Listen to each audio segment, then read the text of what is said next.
What is going on, Teach Better family? It's Wednesday. It's 5 p.m. and this is your Teach Better Brain Break. And as you can see, our screen just looks a little bit better today. Dave and I have a really, really special guest, the one and only Becky Schnexer. We're going to talk about Becky's new book. We're going to talk about her Iceland adventure. We may even talk about her new job and her new best friend.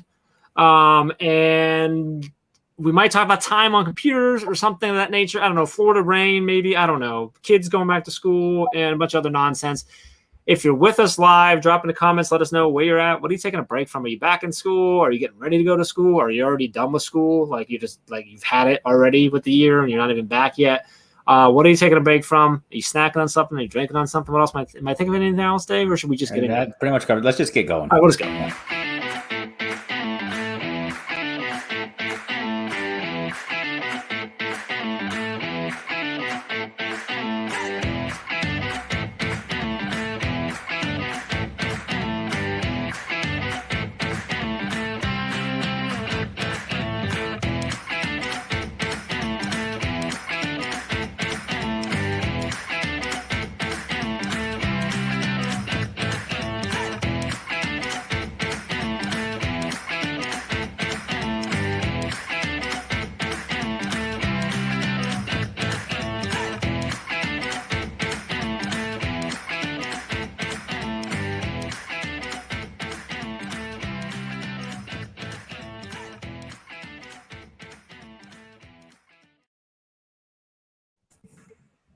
Here we are. I was gonna say gonna do the whole Becky, do you know what you got yourself into? But this is not your first brain break.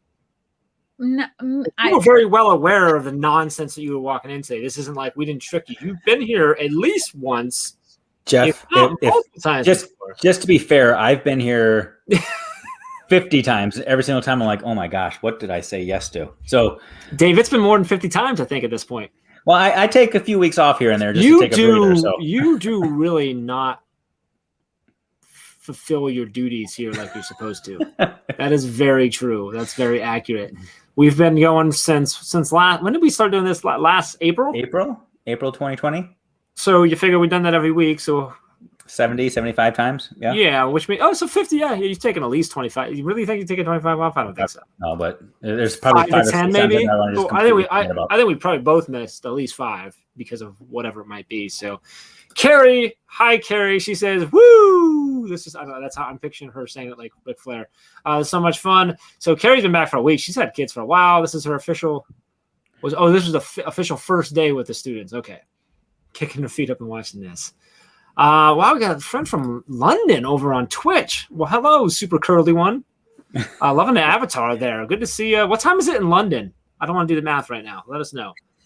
I'm going to make a guess. I'm going to say 11 p.m. That's my guess. Let's see how close I am. We've got some admin mastermind folks. Do we have someone in London?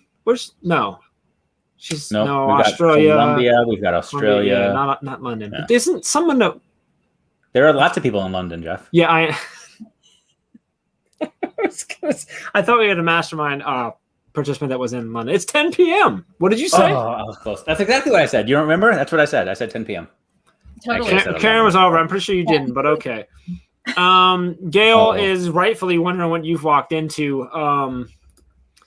Should we set the stage and let people know what they've walked into? Let's set the stage. Dave, would you like to do that? I feel like you can do that. I'm going to lie if I do. Okay, fair enough. So let me kind of which is part of set the stage, just so you know. Yeah. Okay. So okay. This started, like you said, in April of 2020. You and I actually started doing this probably in March of 2020. We would just pick up the phone, call, FaceTime. We both just said, we need a break. Let's just talk. And then you got the random idea of, let's put this live for the internet to see. Yeah. And that was probably, I don't know if that was a good idea or a bad idea. The name started off as Cocktails and Randomness. Yep. Because that's what it was. And then Ray Hewitt got involved, I think, and said, let's fix that a little bit. And now it's a brain break, which is still a lot of randomness, some cocktails, lots of amazing guests, and we just help people unwind in the middle of the week. I think probably not enough amazing guests, but I think when you have Becky on, it counts for like 6 to 10 weeks worth of amazing guests. So it's cool. It's good. So that's what you've walked into. Megan, good to see you too. Gail, glad you're here. Karen, great to see you as well. So typically it is just Dave and I not bringing any value at all to your life. But today we have Becky, and we're going to talk a little bit more about it. But Becky, if someone's watching or watching later or whatever and doesn't know who you are, can you give us like the typical, hey, Becky, who are you? Breakdown for us? Sure, absolutely. First, I have to point out Megan's comment is fantastic. I like that she demanded, make me laugh. Well, that's... Yeah, so... When Megan demands something, we just throw green hearts at her and do it. Yeah, Megan, we're going to try. So I'm Becky Schnexer. I'm a K-5 science educator. I'm an explorer. I'm a National Geographic grantee. I'm a field scientist. I'm a mom. I'm lots of things all wrapped in one. I have a lot of energy, if you haven't noticed, but I have a passion for education and authentic experiences for students. So anything that you see from me is generally sharing ideas about how to get students involved in their learning, or your scientists, your explorers involved in learning, rather than just sitting there and listening to you talk at them. So that's me. And I just recently, Dave and I were talking earlier, I just got back from Iceland. That was my latest expedition that was supposed to happen in 2020, but everyone knows how 2020 went, right? And how 2021 is hopefully is shaping up to be a little bit. Hopefully not. It's not going to be the same. But so this expedition was supposed to happen last year, but it got moved to this year, and I just got back. So that was super exciting. Hey, Carly. I have a question. Yeah. What's that right behind you? Like kind of next to Yoda there, but not quite. Oh, look, Dave's got one too. What is it? Oh, yeah, this. Tell us about that for a minute. Oh, I don't know. What is that? Yeah. So back in June, right before I left for Iceland, I published a book with Dave. Like right before you left. Yeah. Hey, my book's out. I'm going to Iceland. Like I think it was like 10 days before I left. Actually, probably less than that. So yeah. So I have a book. It's called Expedition Science: Empowering Learners Through Exploration. And it's all about what I've learned over the last 15 years and what I continue to learn. It's about engaging students just differently in education. And of course, it has a science spin because I'm a scientist and I generally teach math and science when I'm in a classroom, but it has ideas that are applicable to all subjects, all learners, all age of learners and educators. Dave, what's up? Dave. Yes, Dave. Becky, you said you're a scientist. I thought you were just a teacher. Yeah, I am just a teacher. Yeah, I do a lot of stuff. When she broke down what she does, I don't know if she said teacher at all in there. She said expeditionist, grant with I know she said she was a scientist. And that's why I'm so confused. Field scientist. She never said teacher at all. Yeah, I think that she's all of those are teachers, I think. But go ahead, Becky. Yeah. I think Dave's poking a little bit of fun at a lot of things, actually, because for a long time, I would say that I was just a teacher. Even when I first started going on expeditions and first started kind of approaching education different, I would introduce myself as just a teacher. In fact, my first expedition, I'm about to go into the Amazon rainforest with a team of scientists and explorers from around the world. And that's how I introduced myself, because I just looked around and I was like, I'm here and I'm just a teacher. And one of the lead scientists said, okay, stop right there. First of all, being a teacher is incredible. And everyone on the team was like, I can't believe she said she's just a teacher. But then he started pointing out all the things that me and all educators really are to the world. And so thank you, Dave, for pointing out that I didn't say, for once, I didn't say I'm just a teacher. None of us are just teachers. We are powerful change makers. We're forces to be reckoned with, and hopefully in a positive way in the world of education. But yeah, I am a teacher and a scientist and an author and lots of things, just like all of us are, right? I got to push back just a hair. Okay. I'm going to argue that Dave is just a teacher. I'm just throwing it out there. Like, I am just a lot of things. Like, I am just a lot of things. Maybe a force to be reckoned with. I don't even know. You're just the something. We're gonna do me a favor. Drop in the comments. Let us know if Dave was just a something. What would Dave just be? It would be this. Like, complete this sentence. Dave is just a. I don't know that he qualifies as teacher yet, but like Dave is just a. What is it? And if you want to have fun and do and roast me a little too, Jeff is just a. And you can put it in there. Like that, the most common one is probably going to be Dave wannabe. But like, anyway, good luck. So, Dave, I feel like you have questions. So if I'm hijacking, I do. I do. I have a question. I'm going to respond to Megan Wells early on, who asked us to make her laugh, and I'm going to ask a question. It's going to be completely unrelated, but it's a dad joke. This is just for you, Megan. Let's see if Becky or Jeff can answer this.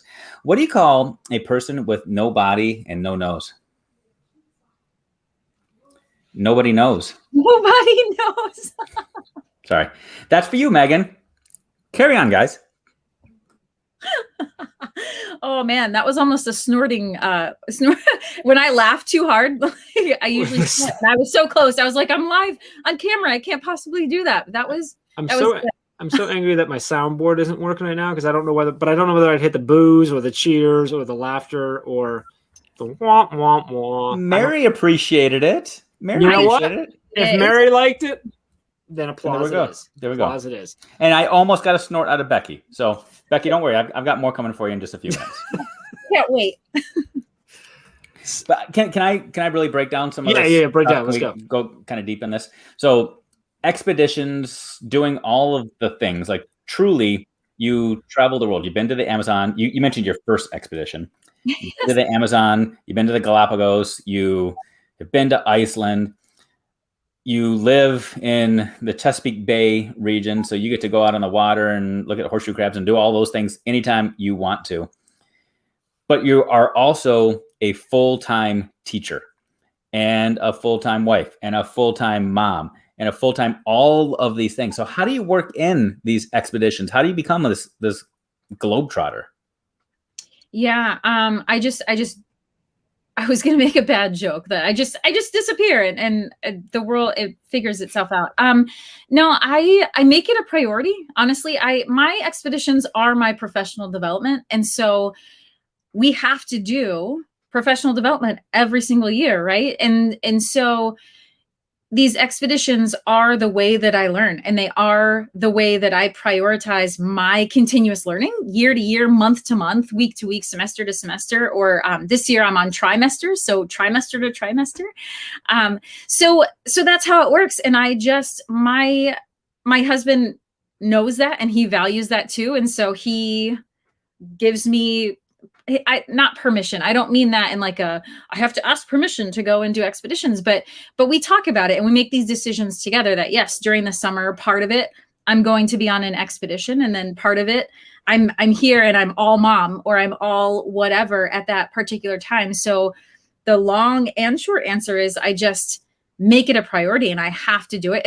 It's part of my identity actually now. And so it's my professional development and it's such an ingrained part of who I am.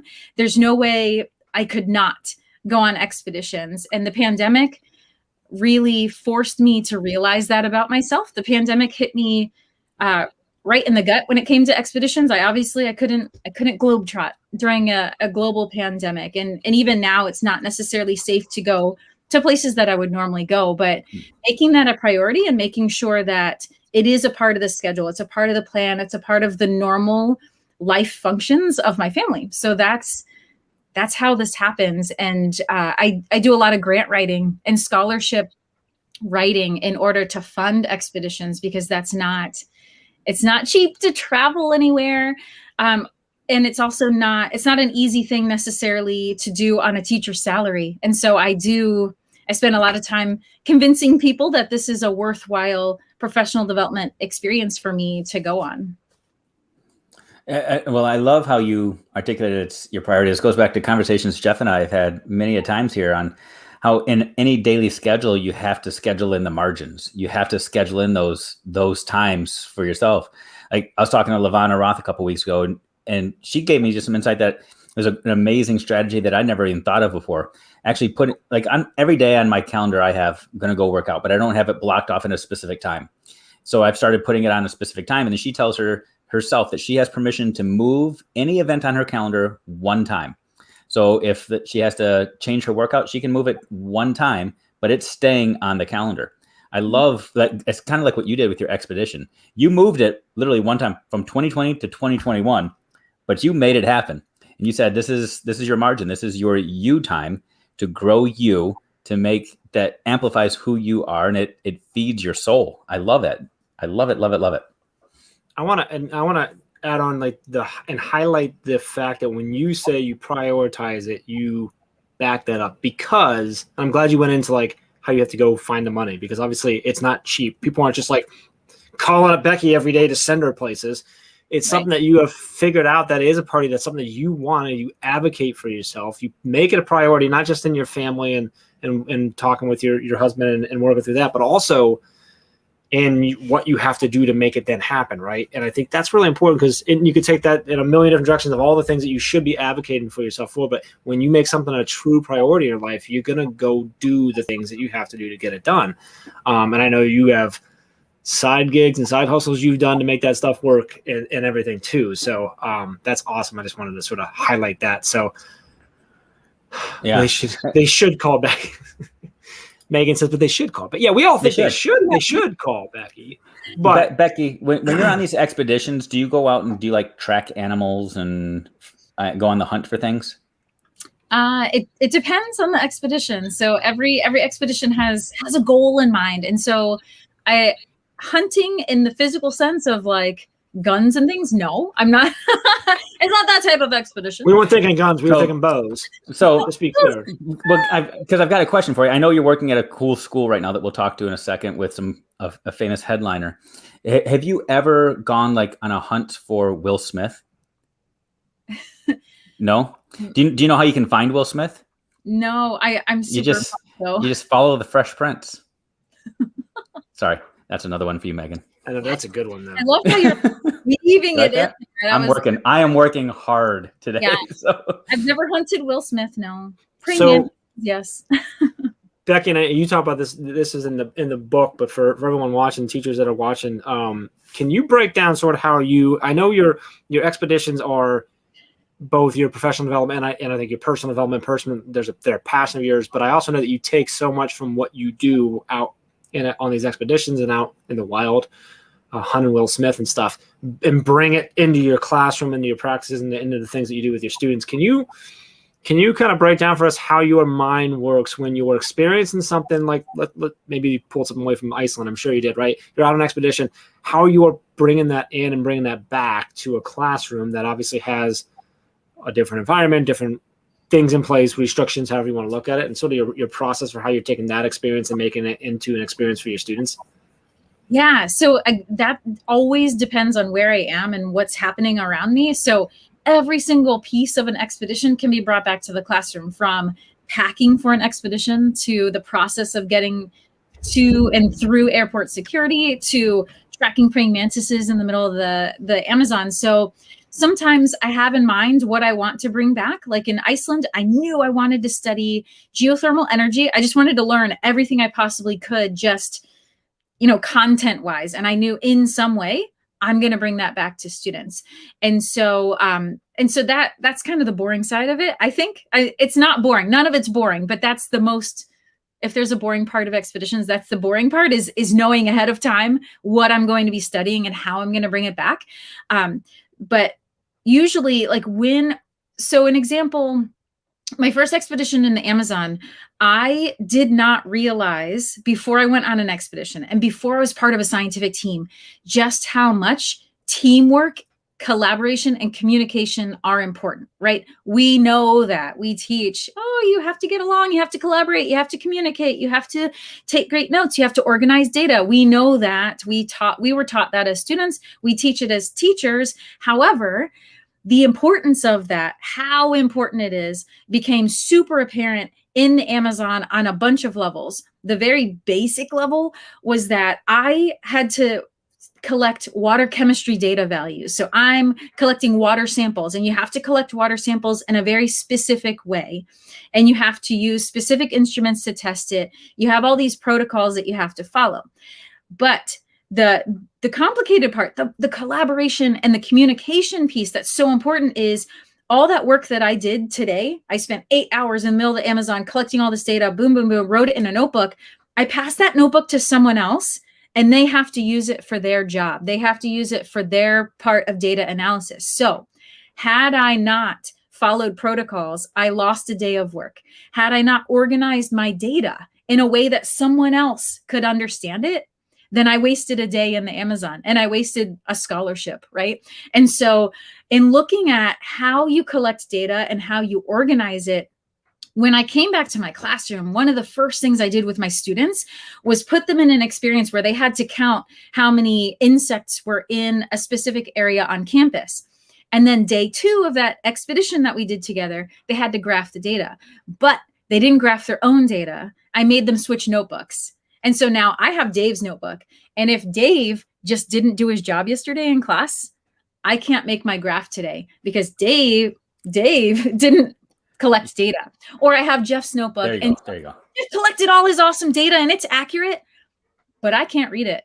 So I still can't graph because it's pretty accurate. Data doesn't make sense to me. And so those pieces of the importance of communication and collecting data and organizing it, I saw that in real time. And as I was experiencing it, thankfully, my data was correct and it was organized and it was usable. But thinking back, when I was in the middle of this and my heart is sinking because I'm like, oh my gosh, I hope that Andres can read my handwriting. I immediately was like, yes, when I go back to my classroom, I'm totally going to do something that puts my students in that same situation that I experienced in the Amazon. And then we talk about it, right? Why is this important? Where, how could you have done this differently? And then, of course, they get a chance to redo that. We went and we collected data again. And we switched notebooks again. And then everyone was successful because they knew, oh, snap, she's probably going to switch our notebooks again.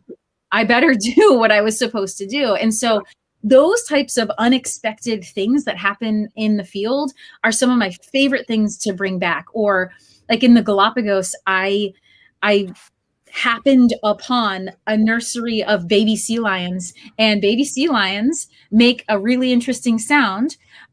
They sound like goats. And so I'm not sure. I'm not familiar with that. Can you demonstrate for us? Jeff might be able to demonstrate. I've never been to Galapagos, so I can't. Oh, and you've never heard goats in Ohio? I've never heard goats either. So okay, so it's like rah, right. So you hear I didn't catch it. Say it again. I'm sorry, I didn't have my 2 more times, right? And I'm sure Chris needs that audio for something amazing. Oh, he's got that audio. Absolutely. So those types of unexpected experiences bring back some of the most vibrant things for me to then teach, whether it's being laughed at because I'm impersonating a goat on Brain Break, or whether it's learning the importance of organizing your data in the field or in any sort of experience. Those are some of the most exciting things. So when I'm on expedition, partially planned, mostly not planned, and I just take the experience, and then as I'm in motion, as I'm experiencing things, I start thinking, oh snap, this is how I'm going to use this, or this was a cool experience. I have no idea how I'm going to use it, but I'm going to use it in some way, in some fashion. There's some epic, I think I even sent it to Dave. There's some epic footage of me in Iceland trying to document this amazing glacial lagoon. And the winds were so strong that glacial ice was going into my eyes. And I part of the videos, I look like a pirate. And then part of them, you see me literally break down because glacial ice and salt water is going into my eyeballs as I'm trying to teach. Probably not going to replicate that for my students, but I'll show them the footage when we're making documentary films here about urban exploration and urban expeditions that we take. So every piece of it is so dense in what you can do with students later. So it's, I don't know, I could talk for hours about a single day that I've spent anywhere around the world because it's that amazing. It's that rich with content. So of all the places you've been, I'll just do 3: Galapagos, the Amazon, and Iceland. Which one would you go back to next year if you had the choice? I know where I would go. So for me, it would be Iceland, hands down. And I haven't been to any of them, But I know the Galapagos and I know the Amazon have trees, and I don't care for trees. They're just too shady. You're welcome. So I would choose Iceland. Well, I had a comment earlier that I think I need to put up for that one. There we go. And then I think this one also goes. And then I think this one works as well. That was good, though. I like that. I knew I had an idea where you were going. Sweating today. You know what? But you know what's amazing about that dad joke? It's scientifically accurate. So keep going, Dave. Yeah, that's true. So where would you, of those three, would it be Galapagos, Amazon, Iceland, or parts still to be determined? That wasn't fair. That last part. She's going to say parts to be determined. She's going to fly into outer space with Elon Musk, and we're going to do a 2-part question. I'm going to take Dave's. I'm going to make it a 2-part question. First one is Dave's. Of those three, where would you go back to next if you could? And then let's go with another one of like, where would you then go next that you've never been? Oh, so easy. Because I was going to ask that anyway, so I'm just going to piggyback if that's okay. Perfect. So I would go back to Galapagos, and because Galapagos is like going into outer space. Every single island in the archipelago is different. It has a different ecology. It has a different type of sand. It has different animals. And even it might have an endemic species on one island that you won't even find on another island in Galapagos. So I would... Sorry, I need you to back up. Archipelago, that word, and endemic. Or can you help me? Because I want to follow along in the story here. I thought it was spring break. So archipelago is islands. Okay. So a lot of islands together in one space is an archipelago. So that's Galapagos. Okay. And endemic is something found only in one location. It's not found anywhere else in the world. So like marine iguanas that can dive and hold their breath for 45 minutes to an hour are only found in Galapagos. So I'm sorry, what is this that can dive and hold their breath for? What was that? 5. So marine iguanas. Iguanas. Okay. Interesting. Yeah. That's a long Are there sharks there? Yeah. Hammerhead sharks, reef tip sharks. I feel like this part was probably your most expensive expedition to go on. It sounds like diving with sharks would cost you like an arm and a leg. Yeah. I mean, they're not like great white sharks. I mean, hammerhead. There was a dad joke in there, but carry on. I caught it. I was actually about to say, like, Dave, actually, I almost went not realizing that you just hit the dad joke, and I was about to say, like, actually, I think a hammerhead might eat more, or would a great white eat more? I don't know. But Dave was already there, and I didn't catch it. And your leg, Becky. Sorry, carry on. Yeah, I totally missed it. When you have to explain the dad joke, it's a real the shark would eat your arm and leg, is what he's saying. See, Dave, Becky has a love for sharks. She doesn't think of them as mindless man-eaters like that. Yeah, see? I get it. Becky, would it be fair for me to say that the Norfolk, Virginia area is endemic for Becky Schnetzers? Like there's only one of you? You were like only there. Yeah. Yes. Is that so? I'm using that word correctly now? But isn't it a species? Are you a separate species? Is that what we're determining right now, possibly? Dave just said I was, so I must. There we go. Sounds good to me. Fair enough. Cool. Okay. That's okay. I never really thought of it that way, Dave. All right, where would you go if somewhere you have never been? Where would you go? Where have you always wanted to go that you haven't yet? Antarctica, for sure. Yeah, Antarctica for a million reasons, but one of the main reasons is because it has a geothermal system. So heat from the Earth, right, that's released through a volcano, that's geothermal energy. And so Antarctica has a geothermal system, which I had no idea about. And so when I go to the geothermal system? I know all about this, Becky, so I can teach you. So heat in the center of the Earth, right? When a volcano explodes or a hurricane is formed at the equator, its function in the Earth is to release heat, release energy. And so you can harness that energy to power things like electricity. Iceland uses geothermal energy extensively for electricity where they are. And so Antarctica has geothermal systems. So they have geothermal activity under those ice sheets, which is crazy. So I want to go to Antarctica for a lot of things. That's the main reason, because in the Amazon, I studied geothermal energy. In Iceland, I studied geothermal energy. And so if I go to Antarctica, that would be the trifecta for me of geothermal energy in different locations. So Antarctica and penguins. I mean, right? Is there really anything to see in Antarctica though? Isn't it all just snow? There's ice.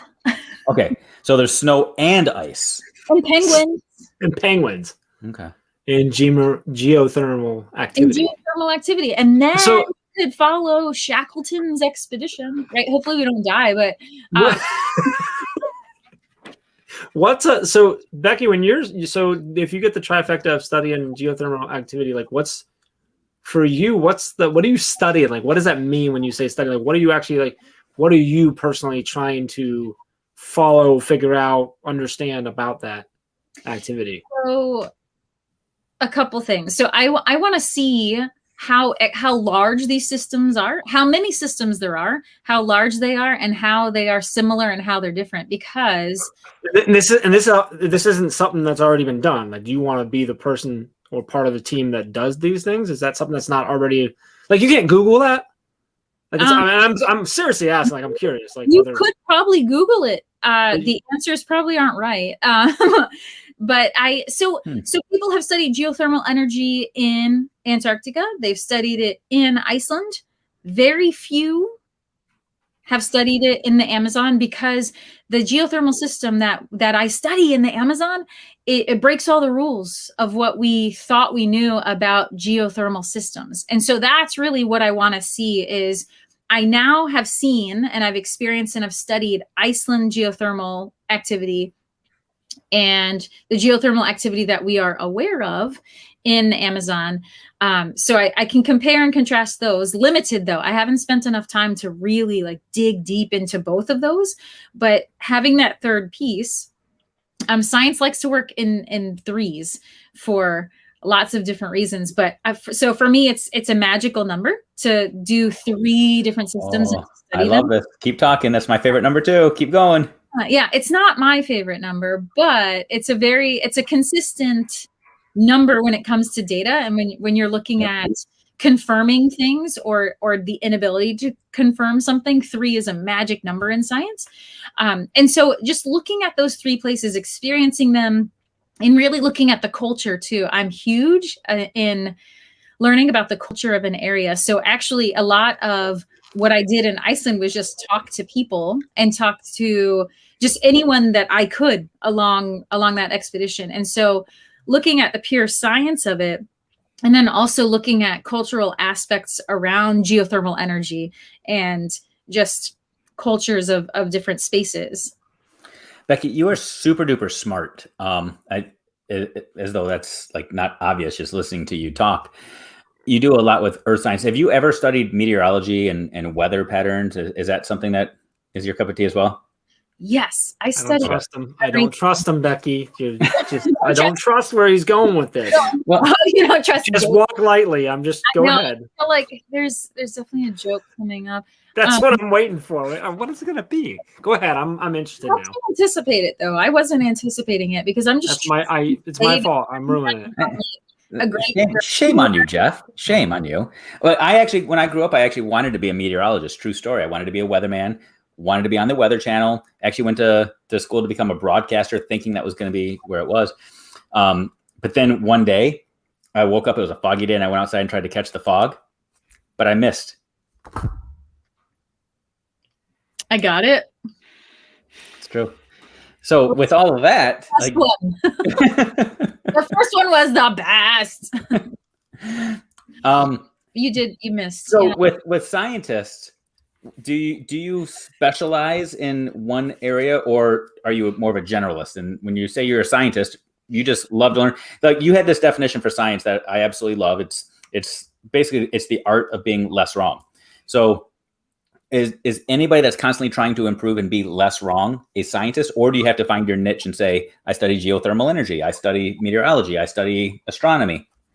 Yeah, so we're all born scientists. We're natural scientists. That is how we learn, is by failing, by trying, by studying something until we learn something, and then we have 100 more questions that we investigate. And so we all are scientists, and generally, scientists usually they choose something that they specialize in, or they're very, very interested in something. And so that's what they study over and over and over, or that's what they focus on. I can't choose what I want to specialize in, so I'm choosing not to. I'm not specializing necessarily in anything. So every expedition that I go on is so different because I don't have just one thing that I study. I have kind of a lens that I look through. Maybe not really. My lens is curiosity, right? It's questions. What am I seeing? What am I experiencing around me? And so I'm a general scientist. I study everything. I study whatever opportunity is right in front of me, which is not necessarily typical of scientists, but I don't have to be a typical scientist. Well, I love that. Aside from your amazing book, I'll hold up one more time for us. Like right now, the space race, the new space race, has me completely intrigued. I'm currently reading this book over here about zero gravity. I can't put it down. You are on fire today, dude. You set that one up super well. I was like hinging on your words. I was like, what book is it? Like, I don't. Can I ask? Is that actually intriguing you or no? Or is it just purely for the joke? That was just for the joke. But yeah, it is intriguing. I mean, it is fascinating to me. I'm not reading a book about it, but it's completely fascinating to me. Because I can't put it down. It flew away. Anyway. But you can keep making fun of all these jokes all you want to, but did you hear about the guy that invented the knock knock joke? No. He won the Nobel Prize. It's pretty good. All right, I broke the barrier. Now they're all going to make me laugh. You're good. You can keep them coming. Oh. Do you have these like on the wall somewhere? Whiteboard that he claims has goals on it and stuff. It's really these are all my goals to be able to deliver these at some point. So here's the thing. He's just crossing them off as he gets them. My kids went back to school today. So I've been home alone all day, and I've had nobody to tell these jokes to. So they're just like building and building and building. Like it's crazy. The jokes just, they want to come out. Like, so today I ran out of things to do, so I went outside and shaved, because I used to have this fascination of having a clean shaven face, and I used to shave every day. Now I don't. But it's growing on me. Get out of here. You're ridiculous. So Dave, just out of curiosity, is this like what you did today, was just lay out all these dad jokes? Like, yeah, I'm just making sure that I'm making good investments in my life. That's all I'm doing right now. Pretty much. Remember I told you I prepared for today? Yeah. I was just racking my brain. This is it's hard work preparing for this. Are you telling me that Jimmy Fallon doesn't have to work hard to prepare for his show every night? No, he's got a team of joke writers that do it for him. And I don't have that. Exactly. That's true. It is hard work. We'll work on that. I think you're going to be the lead of that department, and someone else is going to take your place here. You'll write the jokes. We'll do that there. So I knew Becky was going to be here today, so I wanted to. I wanted to impress. Am I impressing you, Becky? Is this working? Absolutely. Becky, I don't get any kind of preparation like this. Like, you put some effort into this thing. So, all right, let's pivot. Let's talk about can we talk about your new gig? Your new job? Because you're making some changes. One more. I had this one all set up. I was going to tell you guys this joke about time travel, but you didn't like it. That was pretty good. It was good. It's good. I like that. Yeah, that was right. All right. So we're gonna go ahead and have a conversation. Dave's gonna just stay over there for a little bit. So you're making a transition from one school to the next, and I have no idea whether the school is any good or whether it's actually a good job or anything like that. I just know that it's connected to someone cool. So like, it makes me happy.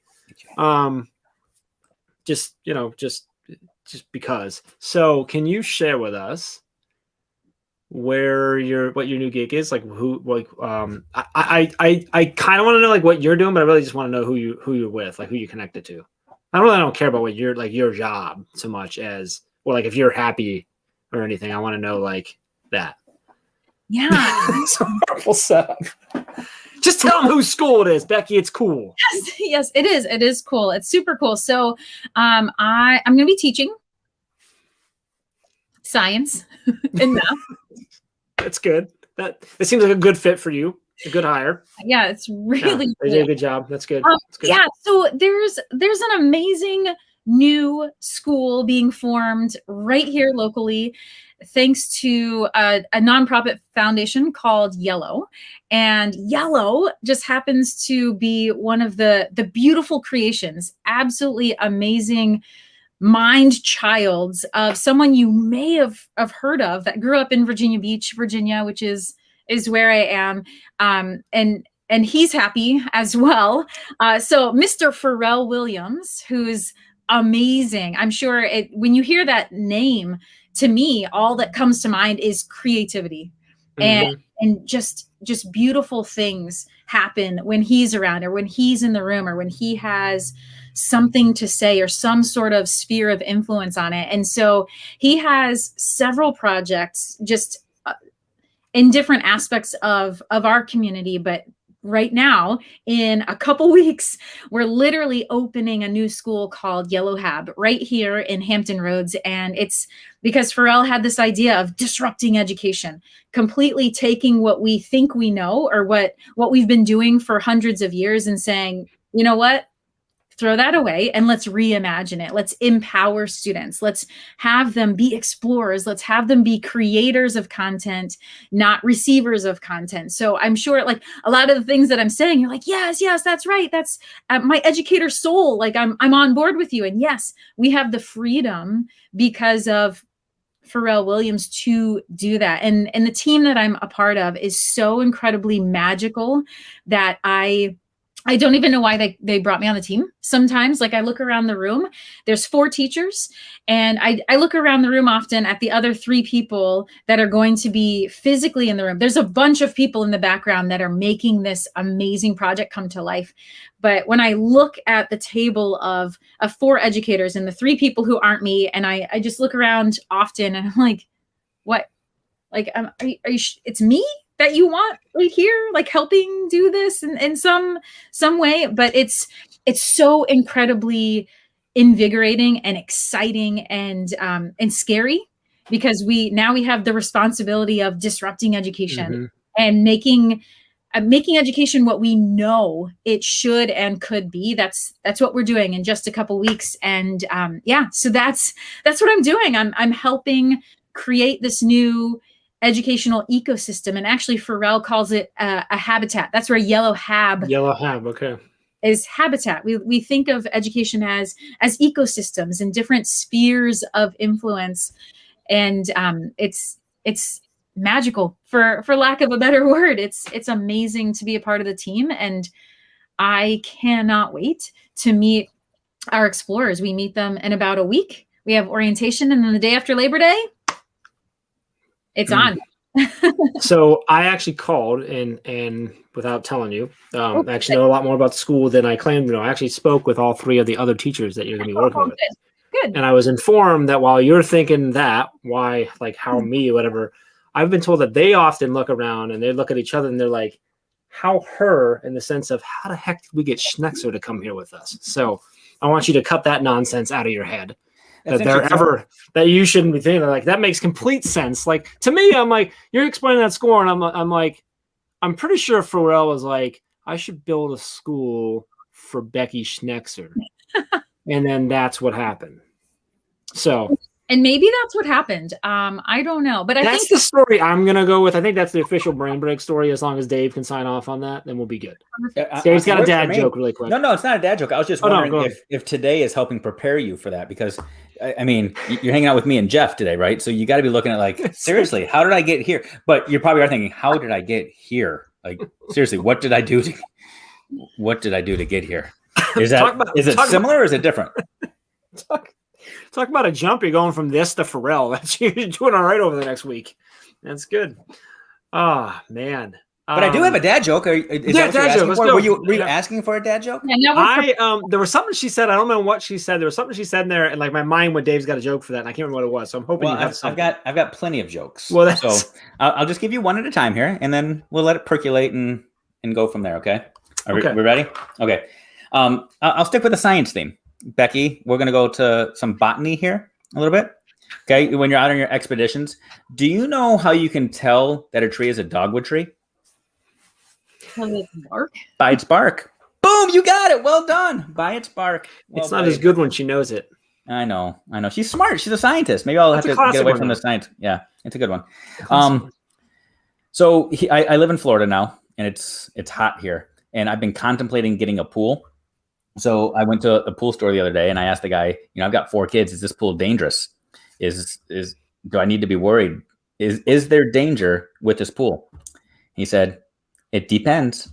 It depends. I keep thinking you're actually going to like ask her a question or something, and like she just. I don't remember last time you said something today that wasn't a dad joke at this point. Well, okay. So can we just ask?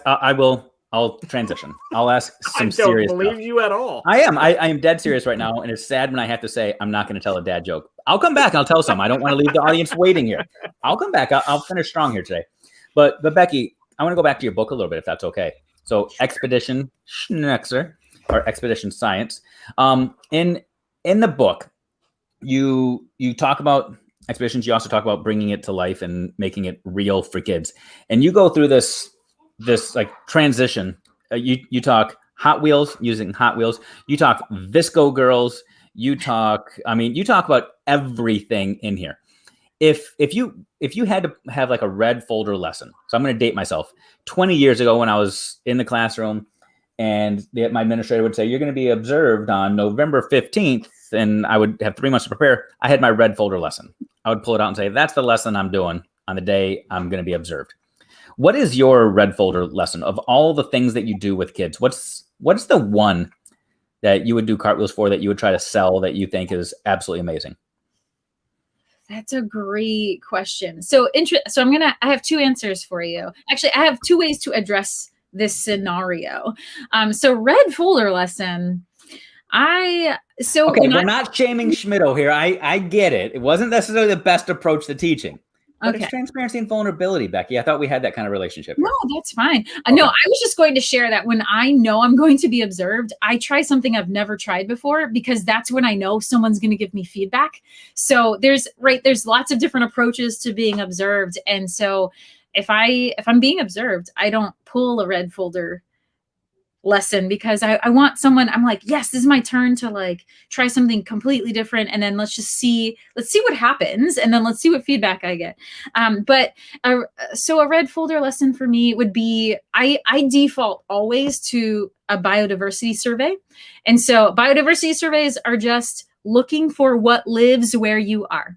So it could be literally anything. Looking out the window, okay, I see a tree, I see grass, I see, oh, look, there's a bunny that went across. Oh, there's a spider terrorizing me from the window, and counting the living things that you see and documenting it. Or you can be super specific and you can say, oh man, we're studying insects. So let's go outside and let's look for how many insects we can find and how many non-insects we can find, right? Because the first thing people see usually is a spider, which is not an insect. So that catches your attention. But that, I would say, if there's a red folder lesson for me, it's a biodiversity survey. But even with that, a biodiversity survey can take on so many different shapes. So I guess that's not even like a red letter. I don't know what that was. A red folder activity. It's like a red folder starter. A starter idea. But yeah, I mean, that's one of the easiest things to take and make as complex or simple as I possibly want. And I can graph with that. I can do all kinds of different subcomponents of learning within a biodiversity survey. Is that helpful? It's super helpful. Honestly, my wheels are spinning right now. And not even, I'm nowhere near the caliber that you are in the classroom, but my mind is already racing of all of the possibilities of the things that you can do just with, I don't want to say that simple concept of taking a census of what you see around you. Mm-hmm. Identify, now you're going to classify, you're going to label, you're going to find relationships. I mean, it just continues to spiral, and there's so much you can do. That's fun. That's awesome. Yeah, you can connect it. When you use the word census, all I could think was, there you go. So if you're not a science teacher, right? First of all, we're not just any type of teacher, right? I'm not just a science teacher. I teach all subjects, because that's what good teaching is, cross-curricular. But, some people will hear biodiversity survey and like, I can't do that. I'm not a science teacher. But if you're social studies or your civics and you're talking about the census, you could take a human census, or you could take a census of insects outside, or a census of trees, or a census of whatever, slime mold, which is super fun if you can find it outside. So that idea again can be super simple, just what do you see, or it could be super specific and go in a different angle that you want it to go in. That's civics right there. That's social studies. So can I take this a slightly different angle? Yes. Okay. Thank you for permission, because here we go. So you've been to the Amazon. You ever see monkeys in the Amazon? I saw 2 different types of monkeys in the Amazon. One, actually, I don't know the species. Is this going into a joke? I feel like it's coming. It's coming. Go ahead. Here, tell your story though. Oh, you're just going to ruin it now. A saddleback tamarin I actually got to hold, but yeah. That's awesome. Yes, so a question. Do you know what you call 2 monkeys that share an Amazon account? Jeff and Dave? No, call them prime mates. Oh, that was good. I like that. That one. Yeah, Jeff's like, I don't Jeff's get not it. happy. You know, like Amazon Prime. You get it? Like the yeah, delivery. I get it. Can I ask an actual question though? Have you done any work with like have you ever done work, because you mentioned like penguins, you mentioned a whole bunch of different animals, and Dave was talking monkeys, but have you ever done any work with koalas? No, I have not done work with koalas. So as a scientist though, but do you understand why koalas aren't bears? Right, because they're marsupials. No, because they don't have the qualifications. Shut your I'm face. so glad she didn't know that one. Well done. For you, David. He had straight face and everything. He was like, come on, let's get serious here. Listen, this whole dad joke thing, though, makes me think, Dave, and I want to apologize because we're like hounding you for it, and you love dad jokes, so like I feel bad for telling you to stop. Because like I'm thinking, like I think it was last week. I don't know if it was last week, maybe it was the week before. I couldn't stop singing Wonderwall. I was just singing it everywhere I went in the house. I was just singing, and my wife's like, "Would you please stop singing Wonderwall?" And I said, "Maybe." You're gonna be the one that saves me. Yeah, that's amazing. Did she get it, or did she punch you? Because so this is brain break. It didn't happen. Can I tell slightly inappropriate joke? Slightly. It's brain break. At this point, anyone who's still left, okay, you're probably safe. Yeah, it is. It's safe. It's not that bad, but it's okay. What, Becky? Let's see if you know this one. You say you're kind of like that jack of all trades with science. I don't know if cooking falls into that equation or not. If that has anything to do with science or not. But what does garlic do when it gets hot? I don't know. It takes its clothes off. Okay. Take that one. That was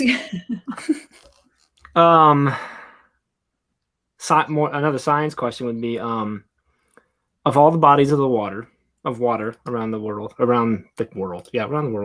what is the most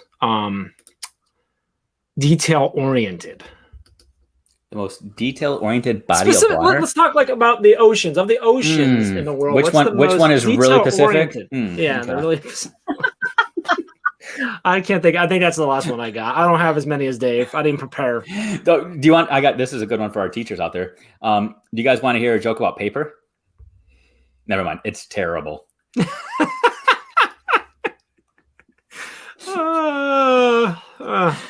So these are good ones. Like teachers, feel free, take these, use those. Bell ringers, whatever you want to do with these. So did you hear about the kidnapping at school? I did not. It's okay. Don't worry. He woke up. Oh, that's good. All right. So this is horrible. Why are we here? I thought it was going to be something like, who did he was snoring. I don't know. All right, Becky, we have a few minutes left. I want to make sure that we get to this of like, how can people connect with you? Where should they go to hang out with you? How do we get the book? Best place to buy the book? Should I get it on Amazon, or can I buy it off like somewhere else where you'll sign it? Or do you send like one of your cool action figures in the background with it? Like what's action figures? What do you have? What's the stickers? Imagine. Oh no, I'm looking at the box. Oh wow, I'm looking at the box. What's the is that a Lego set? Yeah. Yes, I haven't opened it yet, but I'm like super excited. It came out, I think, June 1st. That's awesome. Isn't it? Everyone is awesome. That's cool. Yeah. So fun. Yeah. So you can connect my handles right under my wonderful set up here. So she's a wonderful setup. That's what we're gonna call it now. I'm calling this my setup. My setup. I love it. It was awesome. So I'm on Instagram and Twitter. You can get this awesome book on Amazon. You can get it on Barnes and Noble, or I'm trying to see if this one is not signed, but if you want a signed copy, if you just message me, we can. Oh, Dave has one. I just realized, like, Becky, you're just like Dave. If you can figure out how to spell the last name, you can find him. You can find him anywhere. Like, only in that. Okay. That's way, Dave. No other way. But if you can figure out how to spell Schmitto or Schnexer, you can usually find either one of these two anywhere on the internet. So. Yeah, probably interchangeable too. If you start interchangeable. Potentially. Yeah, Yes. So yeah, I love it. If you just message me, I'll get you a signed copy. I know the author, and probably something cool like stickers. This will end up inside. Those are me on expedition in Galapagos. I love it.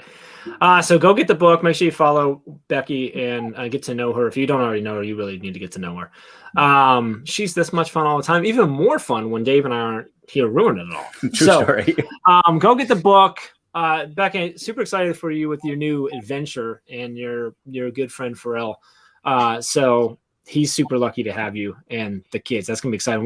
It's gonna be exciting to hear from you as that continues and like you guys get that going and stuff. That's gonna be really cool. So we have a little less than 4 minutes left. Dave, do you have any more jokes that you need to get out of your system? Like, do you want to just rapid fire here? Let's do rapid fire. My family says thank you so much for allowing me to just get these out right now. I'm looking out for your family. Okay, so I'm on the market right now. I'm thinking about maybe getting a new computer. So I'm going to go to the Apple store. But here in my town, the Apple store had a robbery yesterday, and I was actually there and I watched it. It's crazy. I'm wondering, does that make me an eyewitness? Is that a hard one? No. Bottom three. Yeah, best. You gotta keep rolling. Let's get a better one. Okay. What do you call a sweet-smelling ant? A deodorant.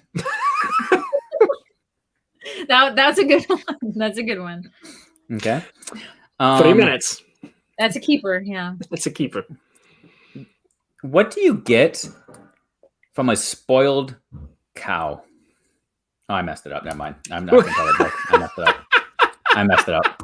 It was so if you really want the joke, if you pamper a cow and you really take care of it, what do you get from it? Spoiled milk. Ruined it. Sorry about that. Spoiled cow. What do you get from spoiled cow? You get a pampered milk. You get pampered milk. Oh, man. So school supplies. It's school supply season, right? Today was my kid's first day. Went to the store yesterday and I got this pencil for my kids. I don't know if you can see it. Erasers on both ends. It's pointless. It's good. Okay. No? Jeff's holding back. I can see. I hate you so much. Like, in the best way possible. You got one more, and then I'm cutting this off. Like, we're done. Okay, here's one. For our world travelers, our globetrotters, whatever you want to call it. What country has the fastest growing capital? Ireland. Every day it's doubling. On, Dave. That was good. It was good. Okay. And I'm out. That reminds me of the classic of, do you know the capital of Alaska? Ooh, yes, it is. I'm glad. Becky wasn't with us. Becky was like, what? What is? No. No, Gino. I don't. Which reminds me, my youngest is in first grade. And today, first day of school in first grade, they had to review the alphabet. And he came home and said, do you know the alphabet, Dad? And he said, there's 26 letters. I said, no, there's only 25 letters. He said, no, there's 26. I said, no, there's 25. He said, there's only 25? I said, why is there only 25? I said, I don't know why.